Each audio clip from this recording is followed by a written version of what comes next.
Bună ziua și bine ați venit la o nouă discuție marca Ziarul Financiar despre industria de comunicație din România.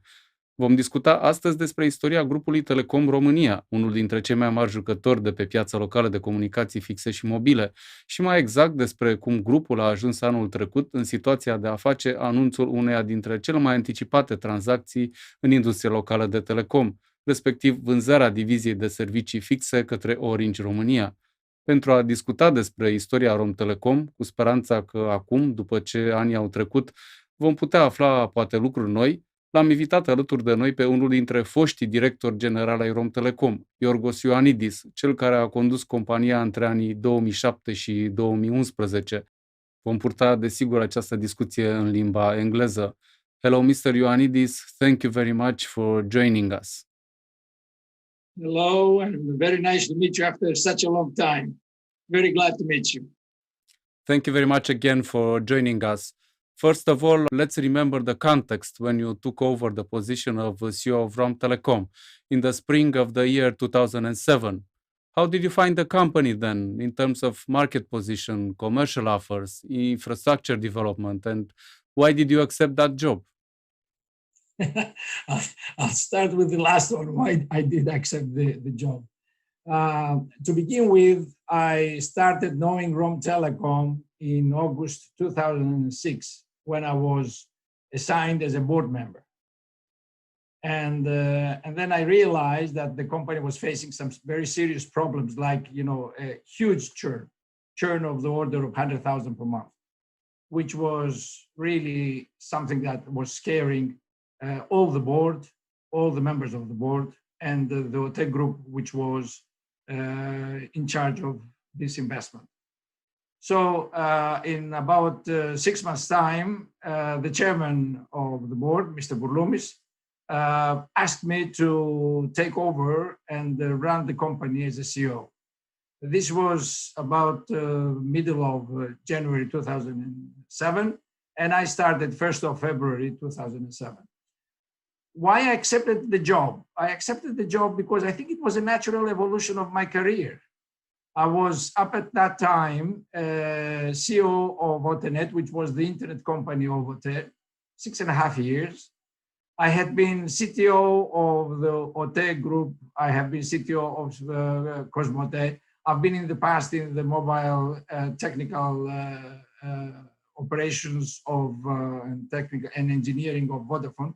So I think it was the right time for me to take that challenge, that very big challenge. It was a very big challenge. It was a company which had not a very good reputation at the moment. It was a company that was having this huge churn, frightening churn, I would say. And it was a huge company with 12,500 employees. It was laggard in the market, in particular in internet. It had only 60,000 customers, while the others had hundreds of thousands. I remember one first presentation that I was given by the colleagues there, where I saw that Romtelecom had 7% market share. And I said, you must have done something wrong. The incumbent cannot have just 7%. And then I saw something there which was NN. And I said, which company is NN? And they told me Neighborhood Networks. And I said, what is Neighborhood Networks? And they explained to me that in Romania, there were small, very small, minuscule operators who were serving 500, 1,000, 1,500, maybe the maximum of 5,000 customers. And even the billing was done by the hand. They didn't have billing systems. I was shocked really to hear that. And I was wondering what sort of an organization is this one. Anyway, that was one thing there. Then I realized that there was a big competitor who had about 44%, 45% internet market share. 47% had the neighborhood networks. 7% had the incumbent Romtelecom. That for me was something unbelievable. And then I realized how important was the task I had taken. Then I asked for the network infrastructure, and I wanted also to know the network infrastructure of our competitors. And once again, I said, you're showing me the wrong picture. You can't have such a small network. We as Otenet in Greece, we had a bigger IP network, but it was the reality. So therefore, I understood that we had to do some investments to have, an infrastructure, a network, an IP network, which would be able to cater the future traffic of internet. So therefore, once again, it was a huge challenge. That's why I got the job. Then Romtelecom. Romtelecom, as I said, very big company, 12,500, very bad reputation, very inappropriate commercial approach to the market, high prices. I mean, just to give you an example, our competitor was giving for less than €1, $1, the voice, which was fixed per month. We were charging about 10, and then he even reduced that to 0 because he was making his money out of the TV services that he was offering and the internet services that he was offering. He was a cable operator. And the cable operator, not only him, the major player, but the second one also was more aggressive than Romtelecom in the internet and TV market. So the problem was quite big. ARPU was very small, the average revenue per user.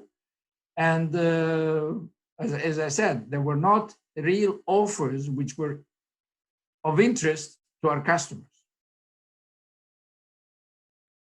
So another thing was that these neighborhood networks were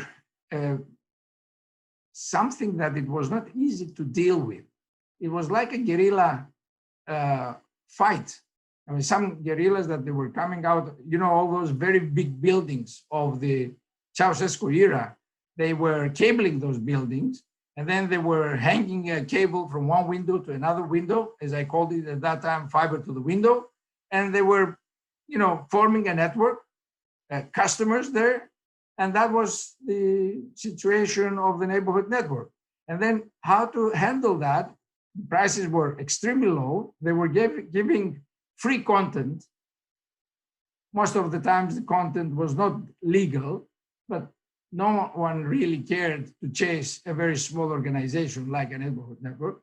And we had 783, if I remember correctly, at the very beginning, such neighborhood networks. The other player was a very unusual player, making the market extremely unusual. He was not a standard competitor of the kind that we knew in the rest of Europe.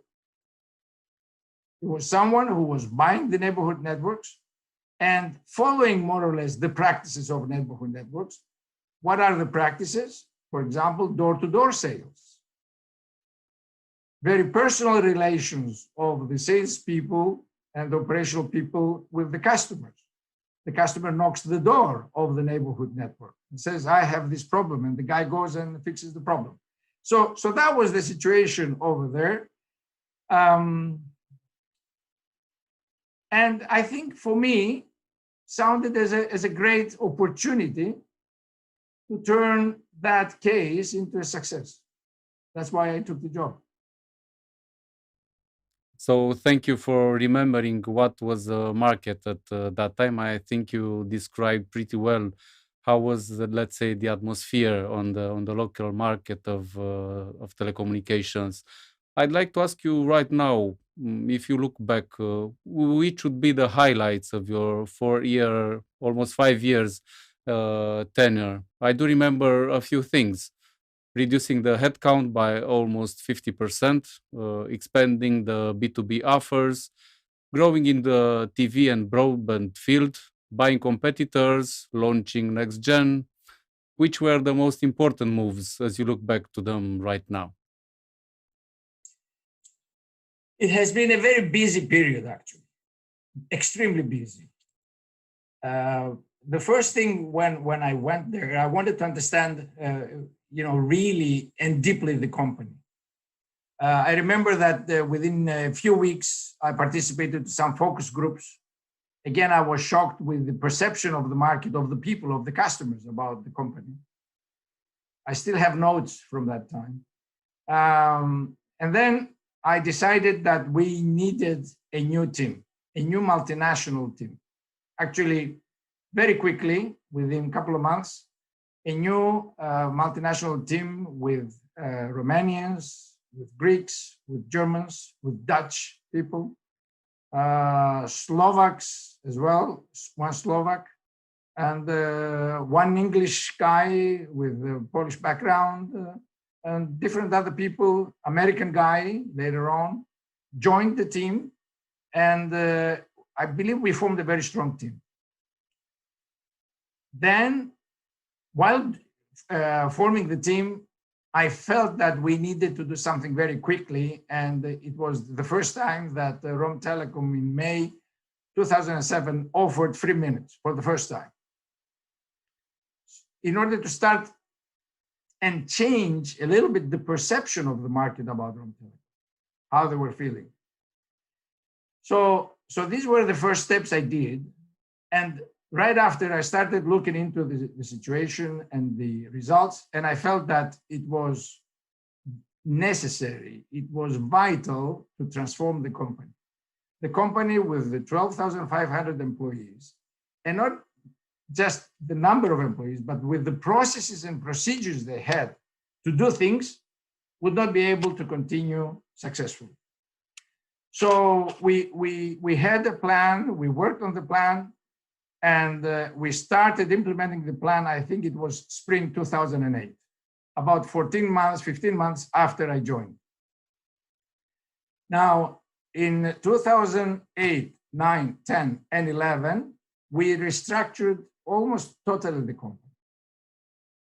From 12,500 employees, we reached a number of 7,500. We reduced the payroll almost 50%. We managed to do the job that was done in the past in a totally different way, either in the finance sector or the network, the technical part, the IT people, the way we were handling the buildings, for example, or the way we were purchasing. All of these things, we changed in all of those things, the process and procedures. And we also launched something, we called it customer first. We wanted, as a team, to develop the mentality in the organization that everyone, whether that was a technical guy, whether it was an IT guy, whether it was a commercial guy, or anyone else, or a purchasing guy even, he should keep in mind that the one who we serve is the customer, no one else. So the customer first was an umbrella. I wouldn't call it even a project. It was a concept, and under which we took all the projects, either the transformation or the commercial offers or anything else. So I think the transformation went very well because I would say all the colleagues who ran the project, whether they were in the finance sector or the technical sector or the IT sector, etc., they did a great job. And we all together convinced the employees and the unions. We had about 80 unions and 2 federations. We had huge discussions with them to convince them that we needed to proceed with that transformation. We visited more than 12 cities. I think there were 14 cities that we visited the first year, May 2008, just to convince the people that we needed this transformation, that it was for the good of the company. And I have to say that both employees, unions, and their leaders, they were very mature. They listened carefully, and they even supported this change, this transformation that we wanted. The second thing was that I think we started being successful also commercially. We launched under this customer first concept, different offers in the market, which were not seen in the past coming from Romtelecom. As a result of this one, we reduced the churn. while we were losing 100,000 in the end of 2006 and beginning of 2007, 100,000 per month. We ended up in, if I remember correctly, June 2008 to be losing about 10,000 per month. That was the order of the reduction of the churn those times. Now, as a result of all those efforts, and keep in mind that we do this transformation while trying to introduce new services. We push heavily ADSL, broadband. We invest a lot in the network. And let me tell you something which maybe is not known very well. We were the first middle-sized country in the world which bought the Terra routers of Cisco in order to support the upcoming, internet revolution, let's call it, and all the content that would be transferred. Initially, I was hesitant even for that project, but then I realized that it was for the benefit of the company. And as a result of this investment, we became the best IP network in the country, in contradiction of what it was in the beginning. Another thing that we did was we managed to become from a laggard, a leader in the B2B market. We came up with integrated offers. We came up with integrated solutions to big players. Then another thing was that we established a company which was called NextGen. Now, NextGen was our answer to the neighborhood networks and to the strategy of our major competitor. Can I interrupt you a little, because it's a very interesting thing from the history. How did you come up with this idea? Because it was very unusual for the way Romtelecom was known on the market to start this kind of project, to go on the market without saying it's Romtelecom. It was quite a surprise when I discovered this and wrote about this. So how did you come up with this idea at that time? I came up with this idea following different visits that I did to the neighborhood networks. I wanted to understand them. I wanted to understand because we had difficulties approaching the customer. I'll give you an example. We said, okay, initially, they're going to the customer door to door. We as Romtelecom will do the same. So we launched a project and we started knocking the doors as Romtelecom. But the moment we were saying we're Romtelecom, no one would open the door. You do remember it was a saying in Romania that Romtelecom is a brand Romanians love to hate. So maybe it was about this. Yeah, it was about this. It was about other things as well. So on the other hand, I went and I met different people of the neighborhood networks. I understood the way they were working. I understood the way they were getting the customer of Romtelecom. By the way, the customers of Romtelecom, the churning customers, were 50% going to our major fixed competitor, neighborhood networks, the fixed side, that is 50%, and another 50% was going to the mobile operator. Now, it was very difficult for me to stop the churn to the mobile operators because it was the trend. For example, youngsters that they were getting married and so on and so forth, they wouldn't get a fixed line. So we thought that we need to push them internet and later on TV as much as we can. I will come back to this one about the TV. And we couldn't offer much of a voice. So we would add voice there as an add-on maybe to the internet and TV. Now, NextGen was practicing the same thing as our competitors. Would go door to door, would knock the door, would say, I'm from NextGen. Now, we were supporting NextGen from an infrastructure point of view. They would use our ducts, for example, to pass the cables. So we were more in need from that point of view. You remember at that time, Bucharest was full of cables going from window to window and from tree to tree. Our NextGen was not something like that. The important thing was that within 1 year, we managed to have about 270,000 customers with NextGen. We took some cities like Giurgiu and Mangalia, which we were almost absent, and all of a sudden we became a major player having 85% of the market share there. Now, we were not only selling this way, but we were also consolidating the small players, the neighborhood networks. So we were buying some of them at very low prices. And this consolidation, we heard that had caused some anxiety to our major competitor, because we were actually responding to him with the same weapons he was hitting us. That was the strategy of NextGen.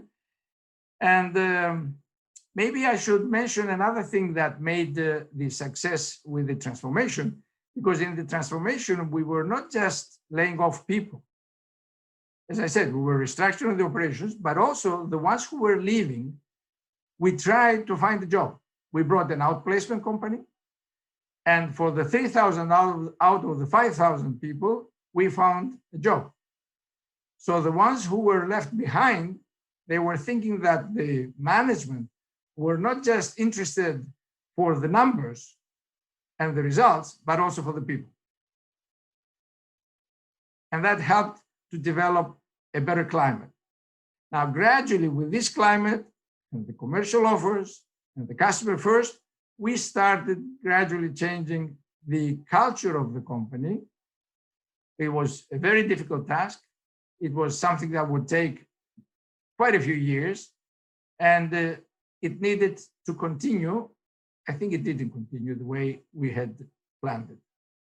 I think this is what we basically did. I forgot to say, of course, that with this commercial practice, we managed at the end of the 4.5 years to increase from 60,000 to 1.2 million the TV customers, and 1.1, again from 60,000 to 1.1 million the broadband customers. Of course, in the increase of the TV business, a significant contribution was coming from our acquisitions of two companies, Boom and Acta, which helped us grow faster than it was expected from us to grow. Thank you very much for going through what happened in the 4.5 years on a speed up way. Also, of course, I want to take the chance to ask you a few things. Maybe try to clarify right now, as there is a decade between when you left and today. So maybe you can share with us some things that maybe you couldn't say back then. So, for example, as you mentioned, the Boom TV and Acta, for example, I do remember writing about these transactions, and I do remember it took a very long time, and things were not going very quickly. Why did it take so long? Why you said a few times that you wanted to change the way Romtelecom works and to work in a speedier way. Why didn't this work quickly? That's a difficult question. It's not easy to give you an answer of this one. Romtelecom was reporting to shareholders. I have to say that the management style of Mr. Vrloumis was very suitable with my management style, and the board for the first few years was working very efficiently. Later on, when OTE was bought from Deutsche Telekom, things started changing. Deutsche Telekom is a huge company, very big company. And very big companies, you want it or you don't like it, or you whatever you want to say, they have bureaucracy. And when they assign someone to the board, he may be of high caliber, maybe he's a competent guy, but he belongs to a bigger group. And that bigger group may belong to some other group in the headquarters.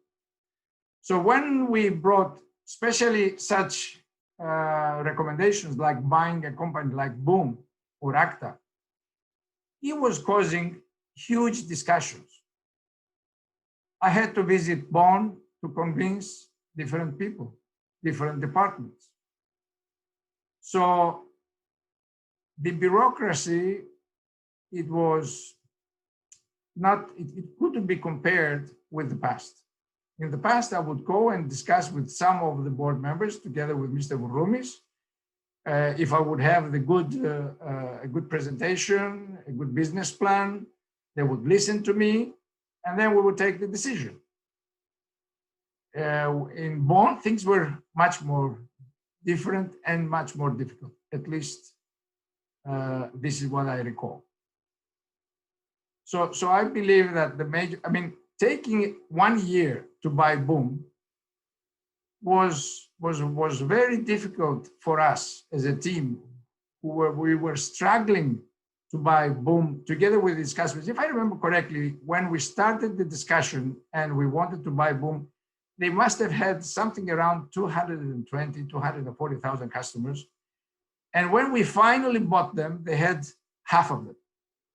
And not only they lost their customers, but they lost some of the very good employees because they were not sure whether the company would be sold at the end of the day, whether Romtelecom would buy them or not. So they left the company. We lost some very good talents. The same thing more or less happened with ACTA. I think ACTA was a bit faster than Boom because we all had learned something from the previous experience, but still it was a long process. How did the shareholders receive the launch of NextGen, the project that you mentioned earlier and that took by surprise the whole market? Is it true that the operating costs were much lower than Romtelecom's? Obviously, when you have a small startup with some tens of employees, your costs will be, minute as compared to the giant called Romtelecom. I have to admit that our strategy there, it was unusual, but unusual was the marketing. It was not our strategy, it was a result of the market. So we didn't take a decision lightheartedly saying, let's do an experiment. We saw how this market worked. We saw what was successful. We felt that we had to defend ourselves, and we also felt that we had to attack.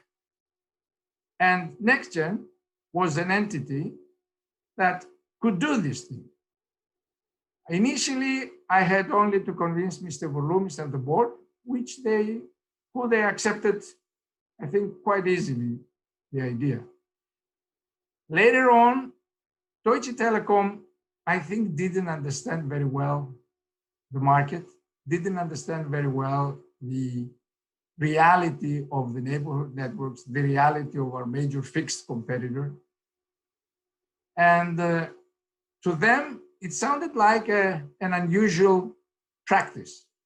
No one else in Europe was doing something like that. Some people were thinking that this was a double brand strategy, but NextGen was going under the radar.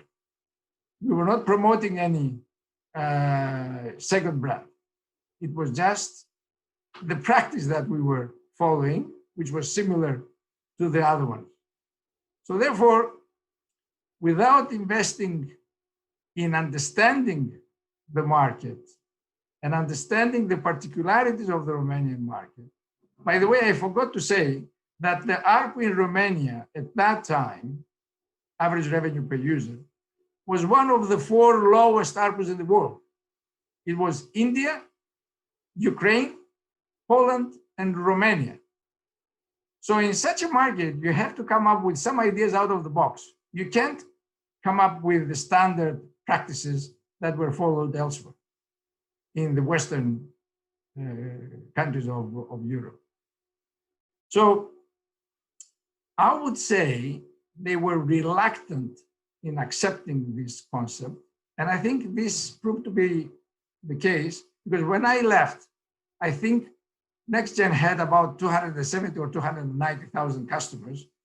And in the next few years after I left, it only added some few tenths of thousands, maybe 30,000, 40,000, something like that, which shows that they were not supporting the idea and they were not supporting the concept. Or maybe it was too difficult to follow this strategy because it required particular attention. The cost was 25% of the cost of Romtelecom. So it was, to acquire a customer was 1/4 of what it was costing Romtelecom to acquire. So you would acquire a customer, provide him with relatively good services. We also wanted to differentiate the services of Romtelecom. Gradually, we wanted to have Romtelecom provide top-end services and next-gen middle-end services, or even low-end services, which was also the case with the neighborhood networks. But that would still bring a revenue, would still bring an ARPU. We would keep, the cost was very low, so we would be positive, and also getting the customer. This was the strategy behind NextGen, but I'm afraid it was not very well understood. But what was the problem with the shareholders in Bonn with the NextGen? Because if you had a fraction of the cost of Romtelecom, you generated revenues and kept attracting customers from the market that as such didn't go to other network operators, to Digi and so on. What was the issue? I think I told you it was, if I may call it, ideological. I mean, it was pushed, not a double brand strategy. It is a double vehicle strategy. It's another vehicle. It's another tool to acquire customers. I think it was an unusual approach, and people don't like to follow unusual tactics and strategies. But when you are facing an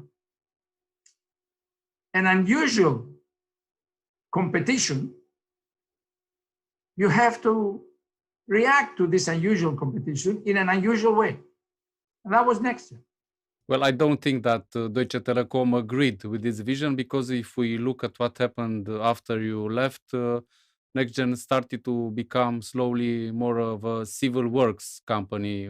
It was doing some other things and it stopped buying other smaller network operators, neighborhood networks mainly. So at this point of the discussion, I'd like to ask you, we were wondering for some time, where was the real headquarters of Romtelecom? Was it in Bonn, in Athens, or in Bucharest at the Ministry of Communication? Was this an issue, having 3 places to report? Yeah, I would say that it wasn't that easy. As I said, initially, it was quite all right. The head was Mr. Blums, the chairman of the group, very business-oriented personality, a banker in the past, investment banker even, very strong personality, and we were getting along very well. Then, different employees of Deutsche Telekom started coming as board members. And I say employees not with a meaning that, to underestimate them. No. But when you are an employee and you have somebody who reports to, you have to ask his permission. And then if that is in a department which belongs to somewhere else, and that reports to someone else, and that reports to someone else, then when you ask as a board a decision, some people are not able to support the review directly, and they ask you, go to the headquarters. And then things start becoming bureaucratic and difficult. So I would say that I started, as I said, beginning of 2007. From 2009, gradually, middle of 2009 maybe, the center of gravity started going towards Bonn, towards Deutsche Telekom. In 2010, this became quite strong. In the meantime, I have to say that with Bucharest, we had a very good understanding. Maybe in some cases, I would love to see them more active, but in general, they were supporting us, they were supporting the needs, and they were coming up with some ideas, not always very well prepared, but quite all right. Some of them, they were very hardworking people and coming even with, suggestions which were they had worked before recommending them. Some others maybe not. But in general, I never had I do not recollect any case where I had a serious difficulty with the Romanian shareholder, whether that was at the level of the ministry or at the level of the board. But did you feel any pressure from the Romanian state to improve the results, to ensure a maximization of the value of the company? After all, the Romanian state holds a significant part of the former Romtelecom, and there is an opinion on the Romanian market that the state didn't care very much about the value of the company and didn't push very well, they didn't look after very well after its shares. For example, if we look during the time, there were some people who had no qualification and were sent to the board of Romtelecom. Even we had the secretary of one minister that was sent there. So what was happening when you were there? Not in my time. I don't remember any secretary being in the board while I was there. They were quite okay people. They had knowledge. I wouldn't complain about any of the persons who were sent to the board of Romtelecom. What I would say was it was a structural problem that existed in the ministry. What do I mean structural? If you have a participation of this level, like 46%, 46% is a significant shareholding. You need to have a team to study and support the board members. In reality, the majority of the board members were coming with their own abilities. They were coming with ideas. They were consulting me. I was spending quite some time with most of them before the board to update them, to give them details, and they were very cooperative. I don't have any real dissatisfaction from my cooperation with the board members, at least during the time I was there. Okay, thank you very much for your answer. I think one other important topic is how did you navigate through the crisis that struck the global and also Romanian economy in 2008 and 2009? One could say that you had some vision about what's going to happen because you started to restructure the company early, before the crisis hit. Yeah, again, the whole issue was cost control. We were fighting like hell the costs from all aspects. Anything that would result in benefiting from the cost, we did, I think. We transformed the company, we changed the processes, we changed the procedures. We managed to not to reduce only the payroll costs, but we reduced the maintenance costs. We outsourced significant parts of the maintenance. We did some very beneficial agreements with suppliers who were taking the responsibility for the maintenance. We reduced the cost of customer acquisition. We reduced the cost of purchasing CPEs, customer premises equipment. We introduced electronic purchasing and electronic tenders. So we reduced by 20, 30, in some cases even 40%, buying the network equipment. So from all aspects, we did whatever we could to reduce the cost and improve our commercial ability to come up with more offers. Just before I left maybe 6 months or maybe a bit more, we were the first in Europe to introduce fixed mobile convergence. We came up with packages which were offering 3 minutes from fixed to mobile, and I think from mobile to fixed. I think initially it was from one direction, and then gradually we took it in both directions. Another thing that we did was we started quite early for a telecom operator the digitalization process. In addition to something standard, the e-shop, which most of the operators were doing, we were again the first one to come up with a streaming video service. We launched Dolce Digital in addition to Dolce, Dolce was our satellite business, TV satellite business, but we came up with Dolce Digital, which was streaming. Unfortunately, this was not, again, perceived as something important, and it was not supported, I think, after the period my team left. I'll give you an example. The idea came because we couldn't sell to our major competitors' customers. We couldn't even have the opportunity for a demo of our services to them.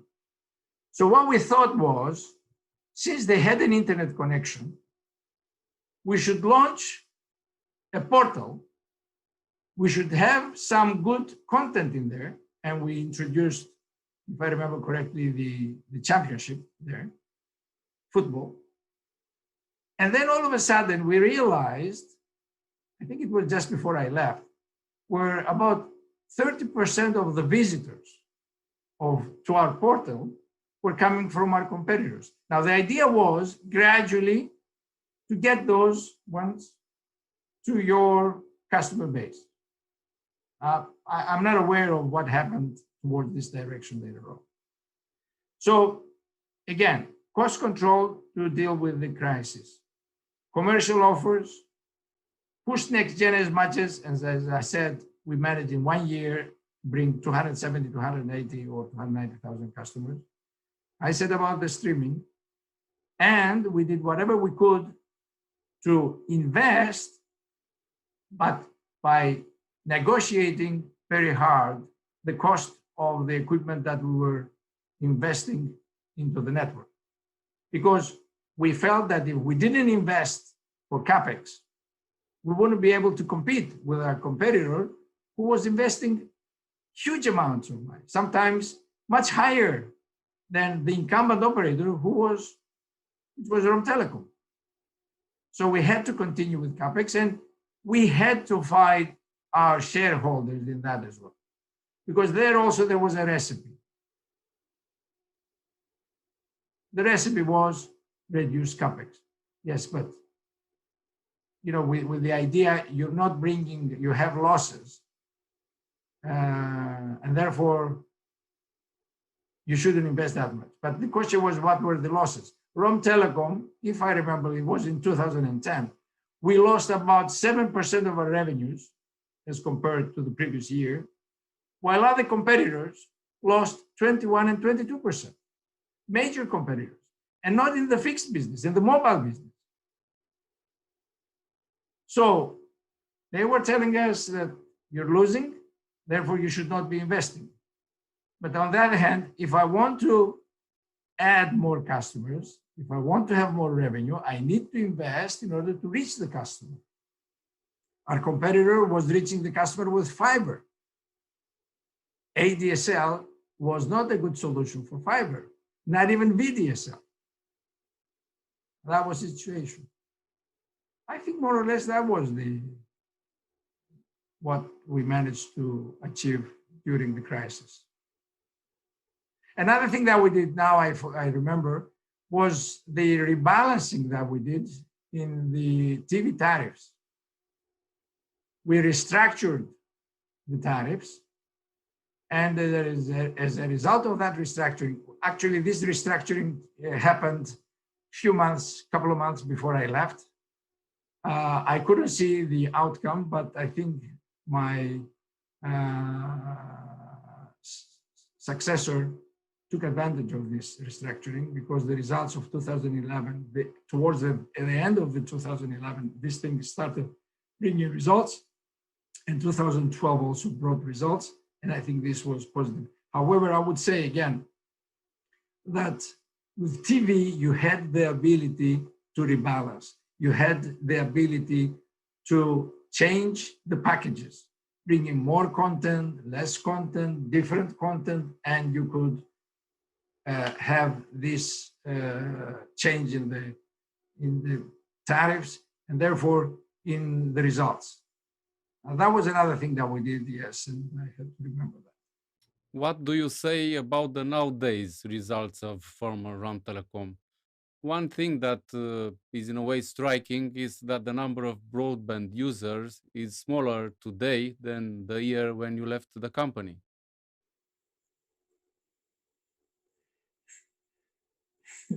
I really don't know what to say. It's a difficult question, actually. What can I say? Apparently,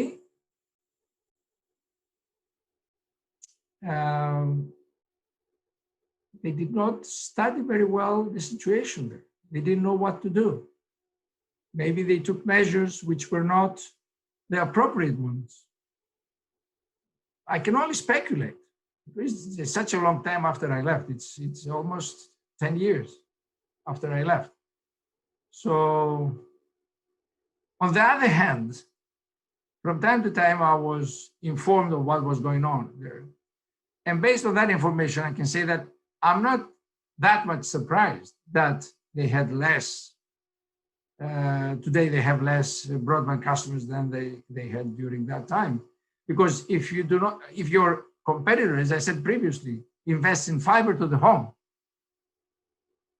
and you're trying marginally to compete, and I say marginally because the capex that was spent by our competitor was twice, 3 times more than the capex of Romtelecom. You can't compete just like that. It's obvious that the customer will go and get the service from your competitor, getting better service, higher speeds, and the Romanian people were used through those fibers to the window to high speeds. So ADSL cannot compete with fiber. And gradually, as the fibers to the window went under ducts with the regulation that was requiring from all operators to bring the fiber into the ducts, then people didn't have any reason to get ADSL or even VDSL as compared to the fiber. So why someone would come to Romtelecom? And again, I think that was because the shareholders did not study good enough and did not ask from the management to take some measures which would be appropriate to the Romanian market. I think that was the main reason. You can't have customers if you don't understand their needs. You can't expect the customers to pay you unless you serve their needs. And if there is someone else who serves better their needs, he gets the customer. And at the end of the day, you fail. And if you fail, you exit the market. Also, even from the time I was there, priorities things were prioritized in a way which maybe was not the most appropriate. For example, too much pushing for fixed mobile integration. For quick, I supported the idea, but investing with lots of resources, the moment you had such a difficult market to deal with, is not a very good idea, I think, and it was not. Secondly,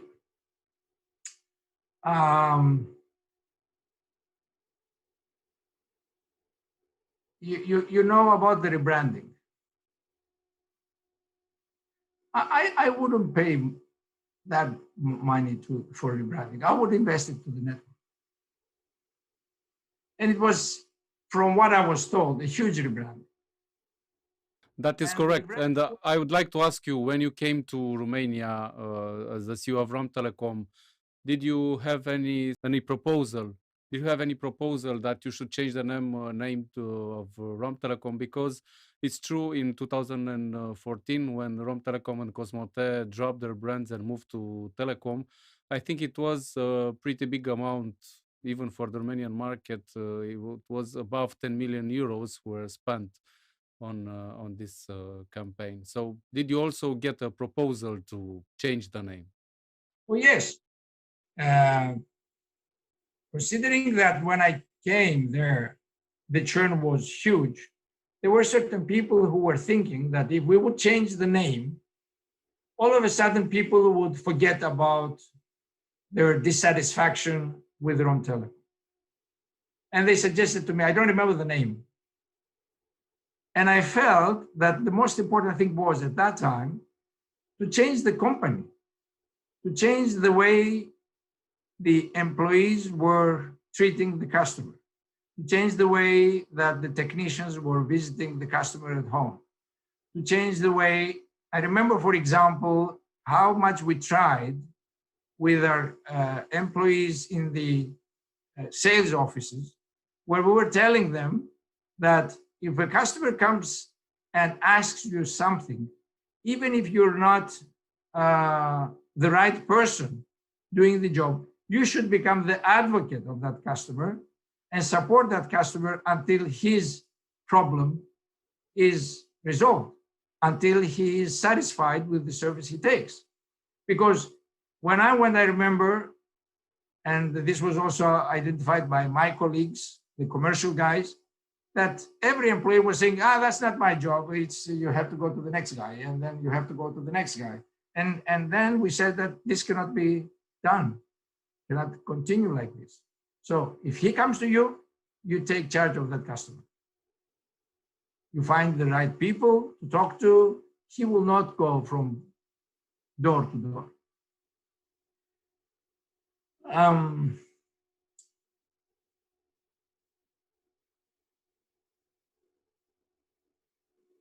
think that's it, more or less, with the rebranding. I want to spend the money. I don't think that it was only 10 million, by the way. Must have been much more. I think it was around 14 million euros, if I do remember correctly. But 14 or 14? 14. As far as I know, I didn't have access to the company's books, so I cannot say for sure which was the amount. It looks to me low figure, but again, I wasn't there, so I cannot comment on this one. But even that amount, I would spend it for network expansion, for infrastructure, to be able to compete with our competitors. I think low capex was one of the serious reasons why the broadband number, or the customers for the broadband, are less today than they were during our time. What did you say when you heard that Romtelecom was sold to Orange Romania? Well, I'll tell you that in one hand, I was happy because, I met some excellent people, some very talented people in Romtelecom. And it was pity for those guys for years to feel that this company was deteriorating. I believe that Orange is a very good operator. They know the market in Romania, and they will value their investment. So I hope that things will be much better now for the employees there, that they have spent a lifetime trying to succeed with Romtelecom. The way things evolved, I don't think that there was any other solution. I believe Orange must know, after so many years, they have been there, how many years? 30, 40 years? Were one of the first. Since 1996, they got the license, and I think in 1997 they started the services. They launched the network. So they're plenty of time there. They've seen the market. They know the market. They know the major competitor for the fixed network. So they wouldn't have a difficulty, I believe, to deal with the difficulties that Romtelecom was facing. I hope and I wish that this decision will be very helpful for the people in Romtelecom or Telecom Romania, however it is called today, for the market in Romania, for the economy of Romania, because it is, important that companies of this size do not disappear. One question that I think needs to be asked in this context is, what happened at Romtelecom? Why do you think the company, an incumbent, evolved as it did and had to be sold by the shareholders? Can we talk about certain mistakes that have been done during the years? I think I already spoke about that, but again, first of all, the transformation of the company, especially towards the digitalization of the company, should continue. The company should become even more agile, more fast, more appropriate for the time. I gave the example of the TV streaming service. That one should have been supported. Digital solutions should be supported. I heard that there were, efforts for the digitalization. However, that is not a minor project. If 10 projects start, 7 of them fail, 8 of them fail, needs huge attention if you want to really digitalize a company. It has to be supported from the very, very, very top, and very, very top, I say the board, then the management team, the CEO and the management team. For example, in our transformation, the transformation project was the number one priority of the management team. My whole team was involved in that.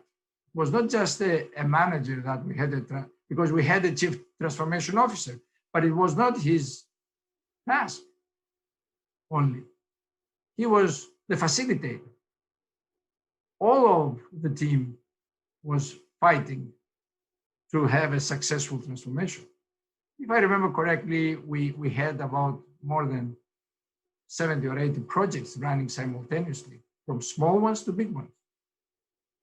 Digitalization should be like that. Digitalization also requires a different culture, a different mindset, different way to manage people and to manage your customer, a different way. So I think that was something that was not done. We mentioned already CapEx, that was not done either. So what else to say? I would support and strengthen NextGen also to continue under the radar, in one hand, buying small networks, fighting at the level of neighborhood with our major competitor, and bringing more customers at a lower cost. That would have been another thing that I would have done. And I think it wasn't just me, it was the whole team that was supporting this strategy. All of the team was supporting this strategy. I'd like to ask you also about some history, if you can share with us. When did the discussions with Orange Group started about sharing the infrastructure or combining the operations? Did you have any discussions with Orange Group when you were the CEO of Romtelecom? Very initial discussions about network sharing, because it was then that the idea of network sharing was appearing. And Orange was very much interested on the fiber infrastructure of Romtelecom. So when they came and they were interested in the fiber infrastructure of Romtelecom, then I said, okay, let's see what our group is in need of. And the group had major need for towers. But these discussions did not come up to a result. Maybe it was too early for such a thing.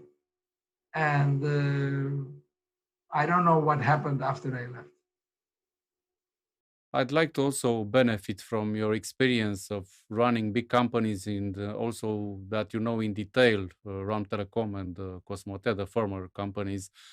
What do you say about the challenges to break apart the Telecom Romania group, as the two companies are now working as one, even if the two were not legally merged? That's a very difficult question. I would say that this is more a question for the ones who are left behind. I mean, Orange and the people of Romtelecom that will be integrated into Orange. I don't know, will there be integration there or not? But it is a very difficult task. I think it's going to be much harder. I think, maybe wrong, I don't know, but from what I can think about, it's going to be harder to deintegrate the company, especially the billing issues, I remember. Usually that is a difficult thing. In some where there were something like that, some cases like that, which I heard that they were difficult to be handled. But again, this is a challenge for those who have to do the job. Very difficult for me to make a statement. Okay, thank you. Let's come back to another thing that we touched a little bit earlier, the fact that Cosmote and Romtelecom were the first in Europe to launch fixed mobile offers. So, looking at this and looking at what's happening right now, why didn't the group become the market leader and had the fate that we are seeing right now, that we see the group being broken apart and the fixed side sold to Orange? I see you insist very much in this part. Well, I think the answer is already given. And I believe that if you don't have a long-term strategy, if your tactical moves do not integrate into a strategy, but they're one shot at a time, one shot here, one shot there, one shot somewhere else, then that may have an impression, may make an impression initially, but then in the long term, doesn't bring the result you need. So if you have a long-term strategy and you know very well strategically how you will handle the integration. I mean, you didn't have to integrate fully the two companies in order to succeed. You could have, being a group, you could have, very good and successful commercial approaches. But these approaches should be under a strategy, a long-term strategy. I think that is the reason. We did something. I don't know to what extent it was continued, and I don't know to what extent it was under a strategic view and a strategic vision and an implementation of a strategy. That I don't know. Okay, so let's let the past be there and move on to these days. I must first of all make you a compliment because you are looking almost as when you left Romania. So, how did you manage to do that? I do remember that it was also a surprise that you were doing a lot of sports. Uh, well, I don't know whether I think I've changed. Looking into myself, I think I've changed. First of all, I have more white hair, white beard, and so on and so forth. But on the other hand, I think I keep my energy. And energy is, first of all, a mental issue, but also a body issue. And I keep my body busy. I keep on training. I keep on participating to races. The two biggest races that I participated were in 2018 and 2019. I participated to the international swimming race of Bosphorus, 6.5 kilometers. Now with the pandemic, unfortunately in 2020, I couldn't participate to any race, but I continue training. I'm not participating to triathlon races anymore as I did in Romania. I have some slight problems with my knee, so I prefer to swim. So I participate to long distance swimming races, and I do strengthening a lot to keep my fitness as good as I can. From time to time, I walk, but power walking, and I do as much as I can gymnastics. So that gives me energy. And then I use that energy also in some business issues whenever I have business issues. Speaking of this, how are you doing these days in terms of involvement in companies, in businesses? Are you still doing that? Well, mainly, I would say mainly board meetings, boards, participating to a couple of boards, a couple of advisory roles. These are my main activities, I would say. But I do follow the market, not only the telecoms market, but globally, other markets as well. I'm very much interested in these new things with blockchain and cryptocurrencies and things like that. I get involved a little bit in that. So I'm not as busy as I used to, but I still keep some time for, business. I think I have a better life business balance, I would call it. I think it's the time to do that. So my final question for you for this interview is what piece of advice would you give to those working in the telecom industry in Romania? Well, I would say try to get as much experience as you can from what's going on in the world. And if you can, try yourself by joining foreign teams. Go abroad. Learn what's going on. Don't be scared of any challenge. Try it. See how things are being managed elsewhere. Don't get stuck in what you learned so far, but be open to learn more things. And above all, learn how to think out of the box. One recipe for every problem is not a good approach. I think that might be also one of the reasons why Romtelecom was not very successful. So this is my recommendation. Now, of course, I would say the standard thing: read, study, experiment, understand new technology. I already mentioned blockchain, AI, 5G. Even I would say, if someone is an engineer, should definitely be involved with software. Everything becomes software. So be capable of doing development or understanding the development, software development, and the apps and the bots will prevail. So, try to think of some good apps over 5G. Try to think of some good apps or implementations of AI in certain apps, and so on and so forth.